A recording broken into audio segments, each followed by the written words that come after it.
ইসরায়েলের সঙ্গে সব ধরনের বাণিজ্য বন্ধ করে দিয়েছে তুরস্ক। তারা বলছে ইসরায়েল থেকে তুরস্কে আর কোনো পণ্য আসছে না, যাচ্ছেও না। মার্কিন সংবাদ মাধ্যম ব্লুমবার্গকে এই তথ্য জানিয়েছেন তুরস্কের দুই কর্মকর্তা।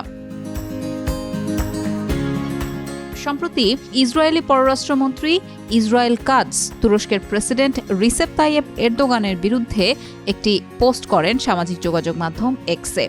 এতে তিনি অভিযোগ করেন, বন্দর দিয়ে ইসরায়েলি পণ্য আমদানি ও রপ্তানি বন্ধ করে দিয়ে তুরস্কের প্রেসিডেন্ট এরদোগান বাণিজ্যিক চুক্তি ভঙ্গ করেছেন। সেখানে এরদোগানকে স্বৈরশাসক হিসেবে আখ্যায়িত করেছেন তিনি। একই সাথে বলেছেন, তুরস্কের মানুষ ও বাণিজ্য এবং আন্তর্জাতিক বাণিজ্য চুক্তিকে তিনি উপেক্ষা করেছেন।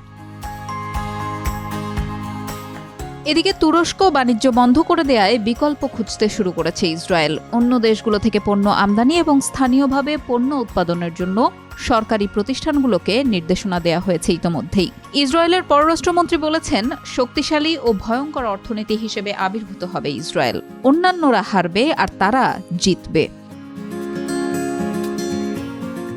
এর আগে লাতিন আমেরিকার দেশ কলম্বিয়ার প্রেসিডেন্ট ইসরায়েলের সঙ্গে কূটনৈতিক সম্পর্ক ছিন্নের ঘোষণা দেন। এর একদিন পরই ইসরায়েলের সঙ্গে বাণিজ্য বন্ধ করে দিল তুরস্ক। এর আগেও 2010 সালে ইসরায়েলের সঙ্গে কূটনৈতিক সম্পর্ক ছিন্ন করেছিল তুরস্ক। তুরস্কের একটি জাহাজে চড়ে গাজায় সমুদ্রপথে ইসরায়েলের অবরোধ ভাঙার চেষ্টার সময় ইসরায়েলি কমান্ডারদের সঙ্গে সংঘর্ষে 10 জন ফিলিস্তিন সমর্থক তুরস্কের কর্মী নিহত হন।